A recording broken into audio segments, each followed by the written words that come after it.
Santra computer থেকে। চলো আজকে আর একটা ভালোবাসার গল্প বলি। চন্দ্রিমার রাতে মৌ এবং আরিফ দুইজনেই একই কলেজে পড়াশোনা করতেন।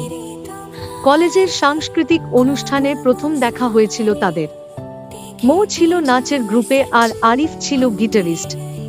প্রথম দেখায় কেউই কিছু বলেনি, কিন্তু দুজনেই একে অপরের দিকে নজর রেখেছিল। কয়েকদিন পর কলেজের ক্যান্টিনে দেখা হলো তাদের। আরিফ সাহস করে এগিয়ে গেল এবং মৌকে বলল, তুমি অসাধারণ নাচো। মৌ একটু লজ্জা পেয়ে বলল, ধন্যবাদ, তোমার গিটার বাজানো চমৎকার। এরপর থেকে তাদের মধ্যে বন্ধুত্ব গড়ে উঠল। প্রতিদিন ক্লাস শেষে তারা একসাথে সময় কাটাতো, গান বাজনা আর নাচের আলোচনা করত। মৌয়ের নাচের প্রতিভা আর আরিফের গানের প্রতিভা একসাথে মিশে এক অন্যরকম সুর তৈরি করেছিল। তাদের এই সম্পর্ক খুব সহজেই প্রেমের দিকে গড়াল। একদিন পূর্ণিমার রাতে কলেজের বারান্দায় বসে তারা চাঁদের আলো কথা বলছিল। আরিফ গিটারে একটা সুর বাজাতে শুরু করলো। মৌ বলল, এই সুরটা খুব সুন্দর। তুমি কি নিজের জন্য বাজাচ্ছ? আরিফ একটু হেসে বলল, না, এটা তোমার জন্য। তোমার জন্য একটা গান লিখেছি। মৌ অবাক হয়ে বলল, আমার জন্য? সত্যি?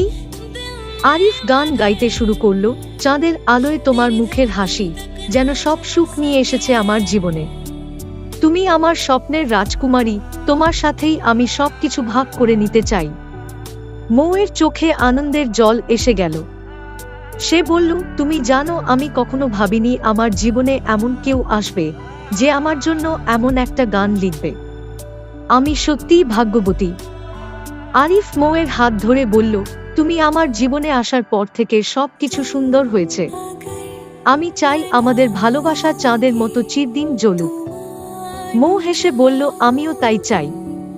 আমরা একসাথে থাকব, সব সময়, সব মুহূর্ত। সেই রাত থেকে তাদের ভালোবাসা আরো গভীর হলো। তারা একসাথে কলেজ শেষ করলো, তারপর একসাথে জীবনের পথে এগিয়ে গেল। তাদের ভালোবাসার গল্পটা সেই পূর্ণিমার রাতের চাঁদের আলো শুরু হয়েছিল, যা কখনোই ম্লান হয়নি। এভাবেই মৌ এবং আরিফের ভালোবাসা চিরদিনের জন্য একটি মধুর গল্প হয়ে রইল। তাদের গল্পটা সবার জন্য অনুপ্রেরণা হয়ে উঠল যে সত্যিকারের ভালোবাসা সময় একটি সুন্দর সুরের মতো মধুর হয়।